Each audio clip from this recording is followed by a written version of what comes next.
In this next part of the lesson, we're going to be discussing how we build and break down large organic compounds through two reactions.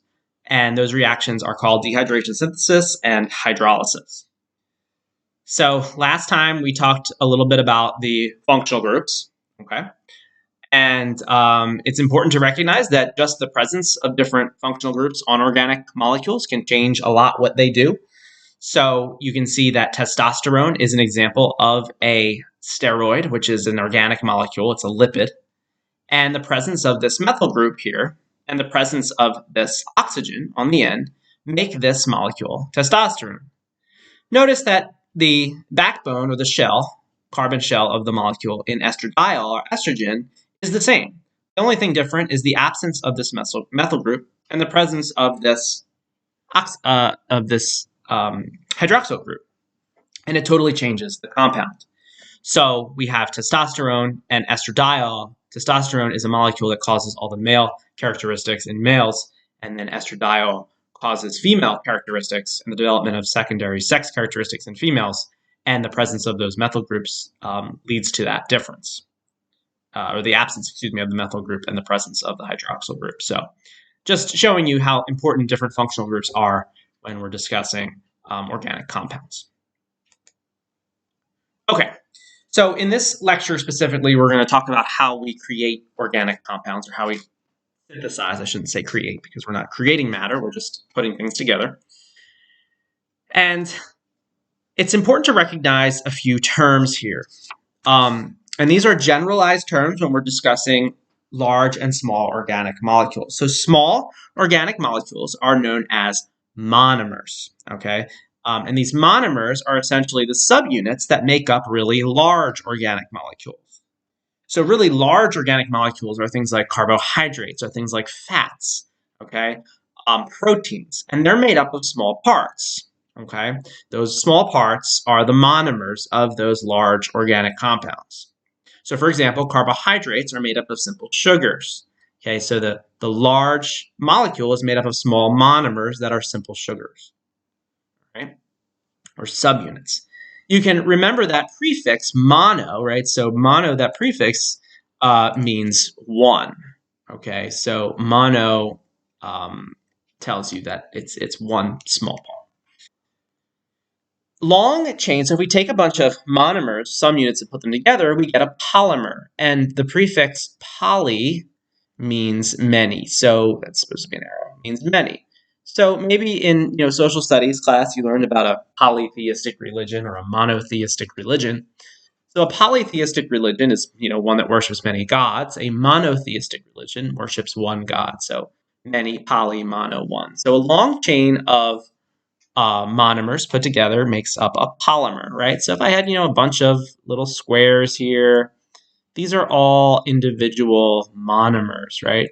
Individual monomers. If I wanted to link these together, now we've got a polymer, okay? And these are general terms. Biological molecules are joined together, so the monomers of biological molecules are joined together and broken down through two processes, dehydration synthesis or hydrolysis, respectively. So dehydration synthesis is how these molecules are pulled together. Hydrolysis is how they're broken down, right? So if you eat a really large meal, it's full of carbohydrates. These are really big molecules. We need to break those carbohydrates down through the process of hydrolysis. And then inside your body, you're going to actually build them back up again into more complex structures through the process of dehydration synthesis. So again, monomers, understand that this is a general term for small pieces. You put them together, you get a polymer. Many small molecules make up monomers. One large molecule makes a polymer. Okay, so let's look at a generalized dehydration synthesis reaction.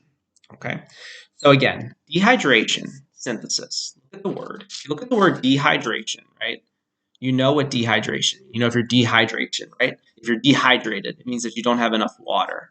So dehydration means to remove water. And we know that the chemical symbol for water is H2O. Synthesis means to bring together, right? So if you synthesize something, you're bringing it together. So a dehydration synthesis reaction is going to remove water to bring together two monomers, okay? So here's some monomers. I'm just going to use a square again to represent our monomers, okay? We want to join these monomers together to make a polymer. That's what dehydration synthesis is all about. So let's just grab a couple of these and take a look at them and see how it's going to happen. So let's take a closer look at these monomers. So here's a monomer. Here's a monomer. Again, these are organic compounds. So they're going to be carbons bonded to oxygens, hydrogens, right, and things like that. So on the ends of this monomer, it's going to have hydrogens and hydroxyl groups. Okay? Hydrogens and hydroxyl groups allow this thing to be joined together by dehydration synthesis. Okay?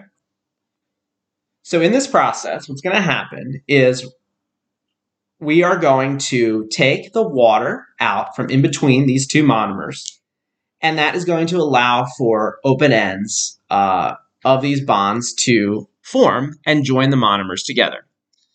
So here we have our, in the center, an OH and an H.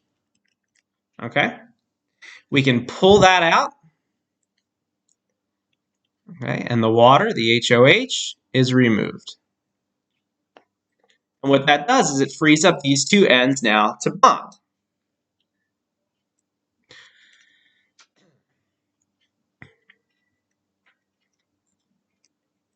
So here's our free end. Bond here to our adjoining monomer. Okay, and now we have a completed polymer. And here's our water, which has been removed in this reaction. Okay? So very simply, in dehydration synthesis, we remove the HOH from between two monomers, allowing those bonds to join, and we're left with now a short polymer, right? Made up of just two monomers, and our water as a waste product. Okay? Here it is again. We're looking at joining together. So we join two monomers together, but we could also join a short polymer together and a monomer. Same deal. We're getting rid of an OH and an H. Through the dehydration synthesis reaction, water is removed and a new bond is formed here, linking together to make a longer polymer. Okay? This is the process of dehydration synthesis. Let's look at the opposite reaction. Okay, so now we want to break down a polymer into its individual monomers. So if you look at this word, hydro means water. Lysis means to break or to lyse. So a hydrolysis reaction, hydrolysis, means using water to break something down. In this case, we're breaking down a polymer into its individual monomers. So here is our, let's start with the same polymer that we ended with at the end of our dehydration synthesis reaction, right? So we've got two monomers linked together. And what we're going to do is we want to break this bond. So in order to break this bond, we add water.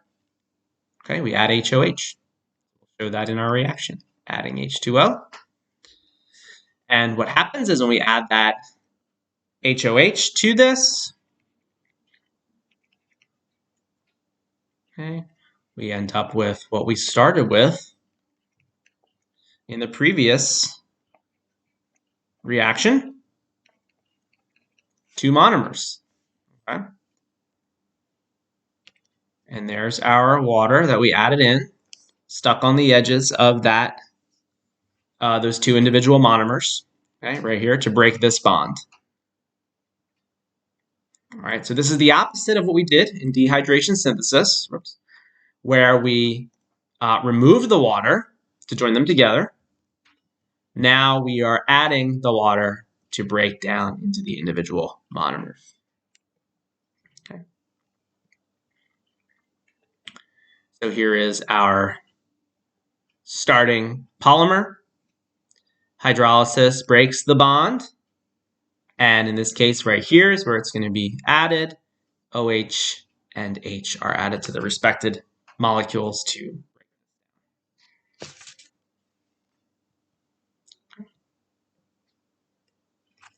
So these are the reactions of dehydration synthesis and hydrolysis, which are used to build and break down large organic compounds.